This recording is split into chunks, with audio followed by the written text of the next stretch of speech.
head, then why we are using system call? If we are not using system call, everything we will do in kernel mode, it might be possible if kernel crash, the whole system will going to crash. But if we are executing some of the functionality in user mode and user mode will going to crash, the entire system will not going to crash or not going to stop. That's why some of the functionalities we are performing in, I can say, user mode. So what are the, I can say, system call for the user? These are for the process. Process can be created, it can be loaded, executed, it can be terminated. Then for file management, you can create, delete, read, open, close files. Device, you can even request for the device, pen drive, printer. You can release the device after its use. You can read, write from the devices. Information management, you can get the information from the computer like today's date, today's calendar, month, everything. Communication means chat box you can use, mail you can use, so send and receiving kind of messages. So for all this you are having various I can say commands or the system call. Suppose you want to create any process, then there is a fork command. Using fork command you can create a child process from the parent process. So one fork command will create two children, right? Again from one fork, again you can create two children, right? So from after this fork, you can also create two children. After this fork, you can also create two children. So after every fork command, you will create two children, two child processes. So exit, wait, open, read, write, close. These are the, I can say, system call for uh, taking the functionalities of that particular related to file, process, device, or communication and protection. So just to go through my lecture, then I have yesterday I have explained you what is deadlock. Means there are so many processes and all the processes are waiting for other process to release the resources, but nobody is releasing the resources. Everyone is waiting for other to release the resources. So you can see here there is a narrow road, the car is passing through that particular narrow road. I can give the example of this DPS road. I used to go from that road. So it is really single road. Whenever I'll go and some heavy vehicle like DPS school bus or something will come, then either I have to take reverse or I have to press my, I can say, car into the particular corner. If I'll not do that thing, then we both are waiting for each other to leave the road or release the resources. And if nobody will release, then both are waiting. So this kind of situation will known as a deadlock. So this is going to happen sometimes. Suppose there is a Dhruv who is sitting at canteen 1 and Keyur is sitting at canteen 2. So Dhruv is calling that you please come at the canteen 1, and Keyur is telling no, you please come at the canteen 2. Both are waiting for each other and nobody is leaving that canteen and nobody is going to meet the other person. So this kind of situation will going to create a deadlock. And the condition for the deadlock are mutual exclusion. Means processes are not mutually exclusive. They are not giving resources to each other. They are not even releasing the resources after completion of the work. Same way, no preemption. Whatever resources I have hold until my request will complete or until my process will complete, I'll not release the resources. So these are called the no preemption. Then hold and wait. I'm holding one resources and asking for the new resources, and even after completion of my work, I'm not releasing that particular hold resources. So nobody will get the resources, and they have to wait for the resources to release acquired by the some other processes. So this situation also creates a deadlock. And circular wait means processes are waiting for each other to release the resources and acquire new resources. There is no some ordering kind of thing. There is no some sequencing kind of thing. So this kind of circular wait is also there. To prevent the deadlock, you need to prevent the following four conditions. There should not be mutual exclusion. Once the request will complete, it has to, like I can say, give chance to the other process. For example, in printer and tab drive, there is no mutual exclusion, I can see. Hold and wait means if my work is complete, then I need to release the resources. So other process can use that resources, and I can even get the new resources if I want. So this is called hold and wait. No preemption. No preemption you must have to avoid. The process should be preemptive. For example, the printer, it is having no preemption. Once my 100-page printout will complete, the other person is going to get the chance. So maybe there might be possibility of that there is some problem in a printer, the other person will not going to get the chance for taking the printout. So this kind of problem will occur, then processes are non-preemptive. But if the processes are preemptive, when higher priority process will come, it will give the resources. For example, in multitasking operating system, multiple processes are there. If I'm working with the word and now I want to listen the music, so I can minimize the word and start listening music. I want to see the video, so I can minimize the music, I can listen the video. It means the processes are giving resources to the higher priority process, so which is not going to lead to deadlock. For avoiding the circular wait, you have to give the, I can say, ordering, either it is increasing or decreasing order. So as per the order, the processes will get the resources they have requested. So there should not be a circular wait. Now this is the algorithm is called Banker's algorithm. If I'm giving you real-time example, for example, at my home, some furniture work is going on, and there are 2-3 carpenters who are doing this furniture, and they are dependent on certain resources. Somebody wants, I can say, glue, somebody wants a wooden, somebody wants a mica. So they are sharing the resources and they are asking the resources as per their need. If somebody is using that glue and not giving to other person, then it leads to a deadlock. That person has to wait until that particular person will going to release that particular glue stick to stick on the wooden. Same way, the processes are also asking for resources to the other processes like printer, like something else they are sharing. So we need to calculate a Banker's algorithm. What is the actual need of the processes and what are the available resources? For example, I'm having one printer or I'm having something at one thing, and so many processes are requesting. So whether to allocate them or not, that we need to decide. So Banker's algorithm is a deadlock avoidance algorithm. It is named so because this algorithm used in banking system to determine whether a loan can be granted or not. Like bank is having a 1 crore rupees deposit of the person. What bank is doing? They are collecting the money from us. Means we are having saving account into the bank, salary account into the bank. So whatever money we are having in salary into the bank, from that money, bank is giving loan to the other customer. So they can earn some interest rate, as well as my money is there in bank account. So I'm also getting some interest rate. So in between, whatever, suppose I'm getting 1% interest rate and they are taking from the loan 2.5% interest rate. So in between interest rate, whatever bank is getting, according to that, bank is going to earn the money. But if somebody is coming and asking that I need a loan of 1.5 crore rupees, but bank doesn't have that much deposit to give to that particular person. So bank has to first check whatever the available money with the bank and whatever the need of that particular person. If the money is available, in that case, bank can grant the loan. Otherwise, bank will not going to grant the loan. So consider account holder N in a bank, and the sum of money of all the account is equal to S. Every time a loan has to be granted by the bank, it subtract the loan amount from the total money the bank has. Then it checks if the difference is greater than the sum of the money. It is done, because only then the bank would have enough money, even if all the N account holders draw all their money at once. Banker's algorithm work in a similar way in computer. Whenever new process is created, so it must be assigned with the maximum instance of each resources type that it needs. So it is going to assign the resources as per the need of processes. But even after assigning all the resources, you cannot say that now we don't have any resources. It should be there.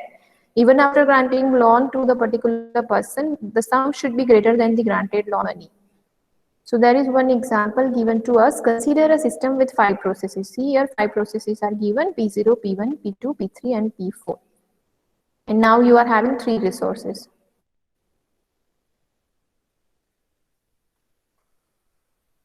A, B, and C. Resource A has instance 10. Resource B has 5 instances. Resource C has 7 instances. These are the resources. Instances are given, and you have to use this instance of resources as per the need of the process. And need is less than process, then process will get the instance. Otherwise, A is having 10 instances, but some process will come and it requires 12 instances of A, then A cannot grant, right? So for all ABC type resources, you need to check. Now maximum allocated to ABC is given here. Available ABC now we are having is 332, right? So from 332 we have to check. Now we first have to find out the need matrix. The equation for the need matrix is equal to maximum minus allocation. This is maximum minus allocation.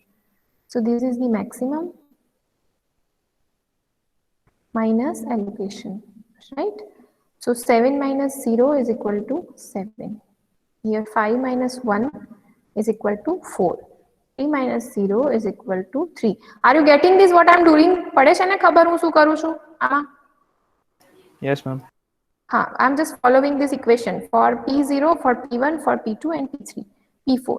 So for P0, I have to subtract maximum minus allocation, which both are given to me. See here, enable maximum is also given to me, allocation is also given to me. So I just have to subtract the one instance from the other instance. So maximum for the P0 is 7, 5 and 3, and I need to subtract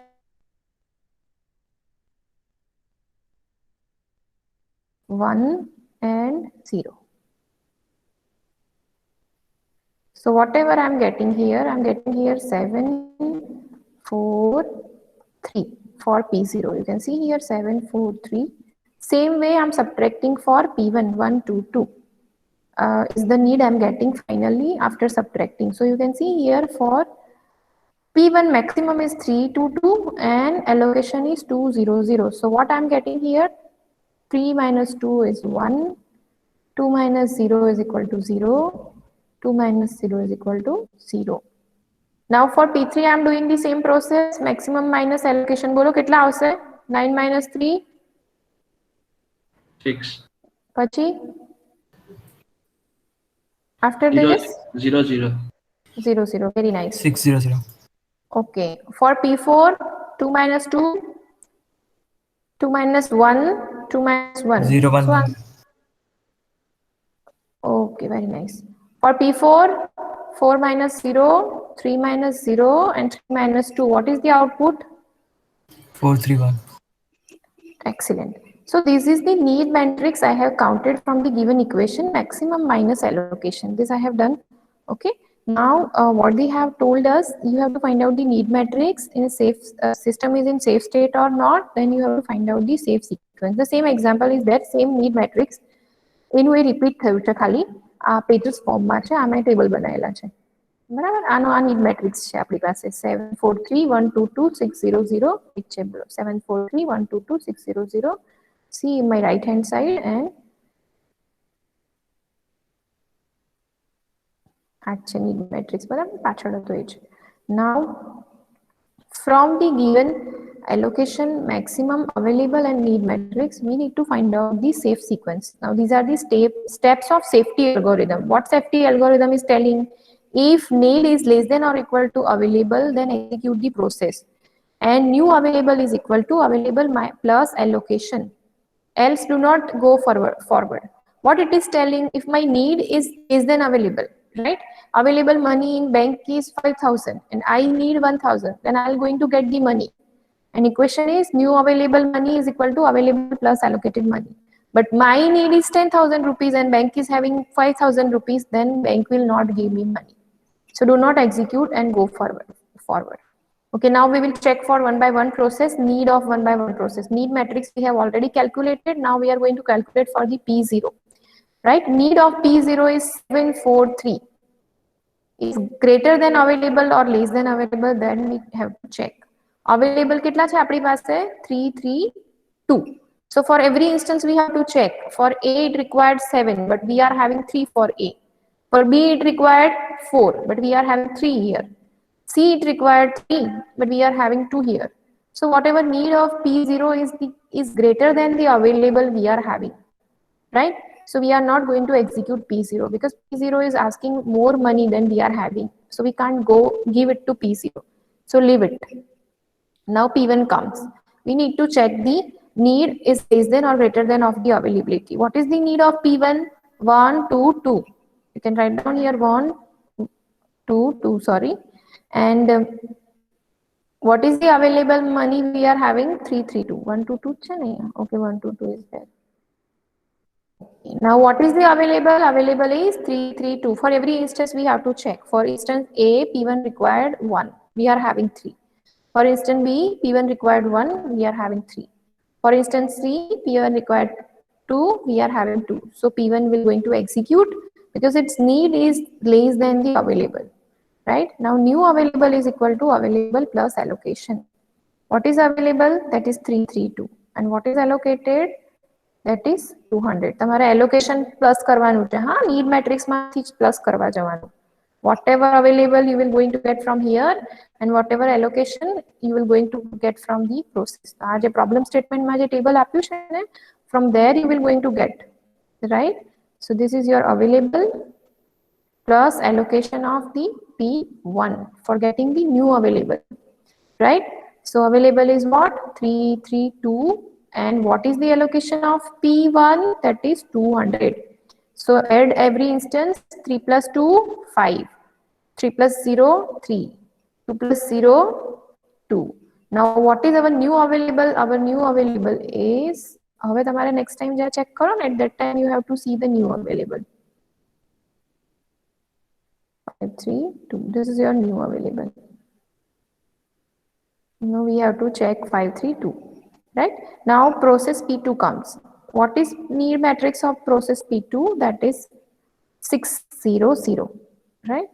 600. And what is our new available? 532. So we need to check with the 532. So 6 is greater than 5. It means A, need of A is greater than whatever we are having. It means the value is greater than. For every instance you have to check, right? For instance, say it is greater need and we have only 5 resources, then we cannot give 6 resources. So we don't have to go for anything else checking. Because A is greater, it means we don't have that much resources and we are not going to execute it. We are not granting P2. Now P3 will come. Now we have to check for the P3 and the available resources are 5, 3, 2, right? Okay, now P3 is coming. What is the need of P3? 0, 1, 1. What is available? 5, 3, 2. We have to check for all the instance. For instance A, it required 0. We are having 5, so we can grant. For instance B, it required 1 and we are having 3. We can grant. For instance C, it required 1 and we are having 2. So P3 we can grant, right? We can execute P3. So as per the safety algorithm, new available is equal to old available plus allocation. Old available was 532 and the allocation of P3 you have to check into the problem statement. Allocation of P3 is 211. So you can see here 211. So what is output? 5 plus 2 is equal to 7. 3 plus 1 is equal to 4. 3 plus 2 is equal to 2 plus 1 is equal to 3. Now new available is 743. So whenever you will execute P4, you have to consider new available as a 743. Are you getting what I'm doing? Yes, Sanjay? Yes, ma'am. Okay, fine. Now new available with us is 743. And we need to count for the P4. Need is less than or equal to available or not. Now what is the need of P4? Let me know what is the need of P4.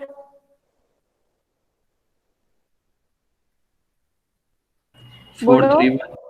431. Very nice. And what is available? 743. Now it is lesser than the available or greater than the available? Yes, sir. So execute or not? Execute. So P4 need is lesser than the available, less than the available. So we need to execute P4 and we have to find out the new available. What is it? 745.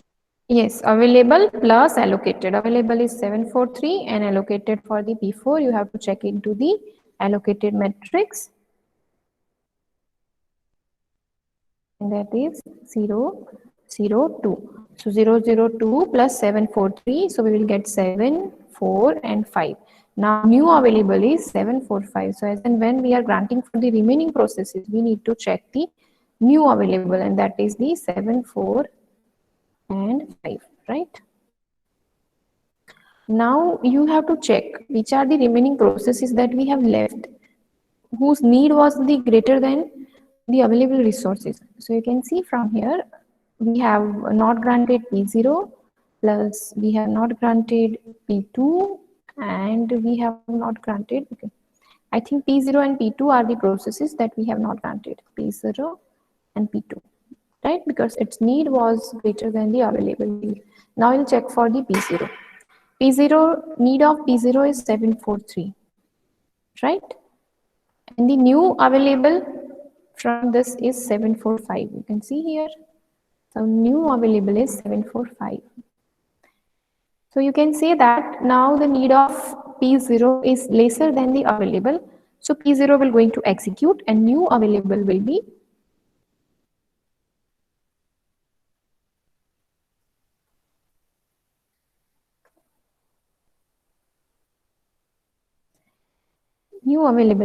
our old available 745 plus allocation matrix of P0. Allocation matrix of P0 is what? Let me know what is allocation of P0?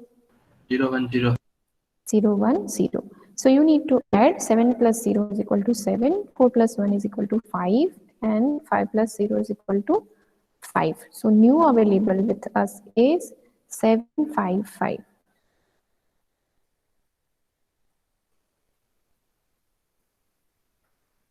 So our new available is 7, 5 and 5. P0 got executed. Now only remaining process that we have not executed, that was P2, right? Now need of P2 is 600 and available is 755, right?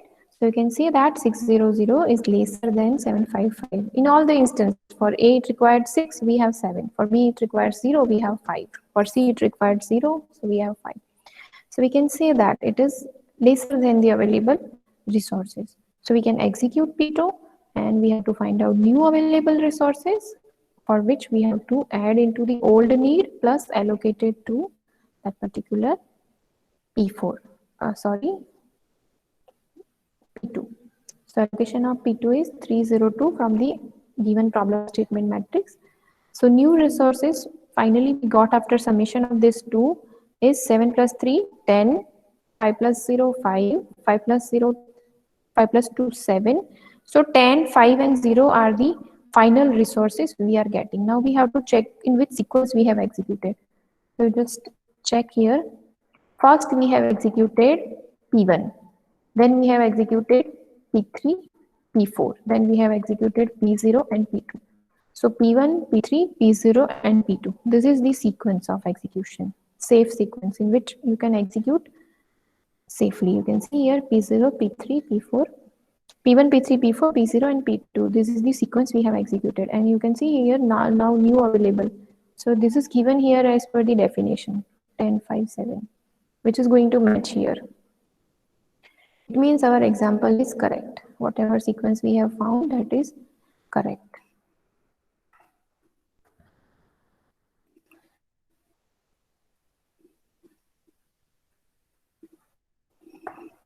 Now the next is thread and process. So what is thread and what is process? Thread is a subpart of process, right? Program in execution is called process, and thread is a subpart of the program.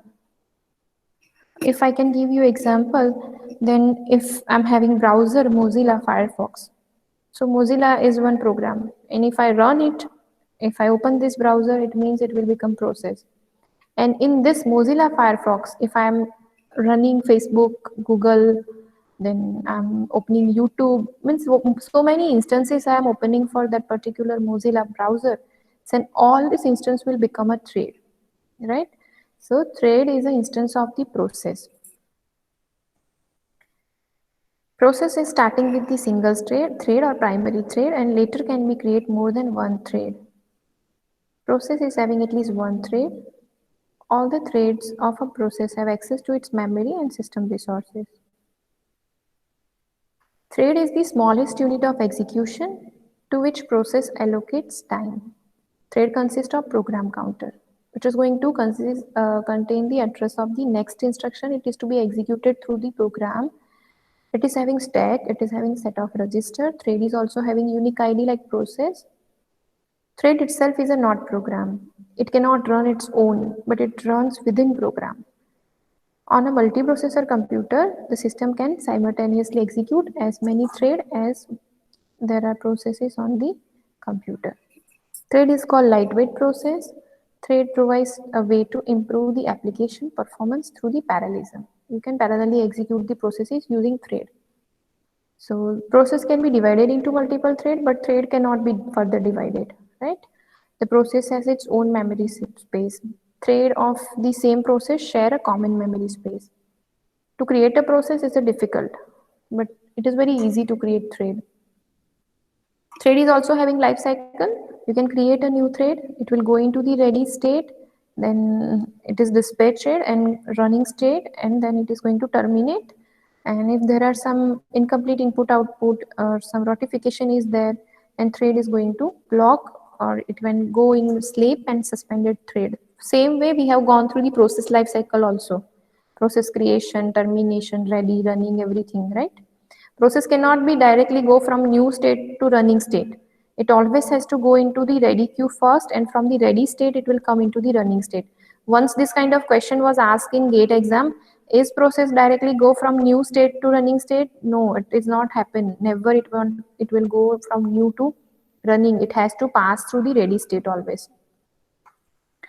So initially thread is going to create, and in ready state, thread is waiting for the CPU. Ready state, in running state, thread is going to, or the instruction of thread is going to execute. In waiting state, thread is going to wait for some event or resources, and once thread finish its execution, it is going to terminate it. There are two type of threads, user thread and the kernel thread. User thread, its management done by the user level library. Kernel knows nothing about that user thread, and kernel thread, it is going to directly support to the kernel. There are two types of threads, a user thread that is going to manage by the user, and kernel thread, operating system manage threads acting on the kernel and its core operating system. Now user level thread, in this case, the thread management kernel is not aware of the existence of the thread. The thread library contains code of creating and destroying thread.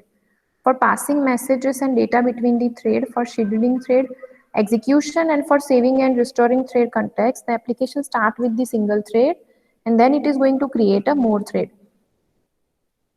So what process is going to do? Process is creating its children, fork. Navi processes create karti jaise. When thread is executing everything into the same or one memory space. So thread doesn't require any kind of switching or getting privileges of the kernel mode, while process required context switching. User thread can run on any operating system. Scheduling can be applicable for only specific user level thread. They are faster to create and manage. So because of too many, we can say system call, sometime it is going to block also. Now kernel level thread, it is managed by the kernel.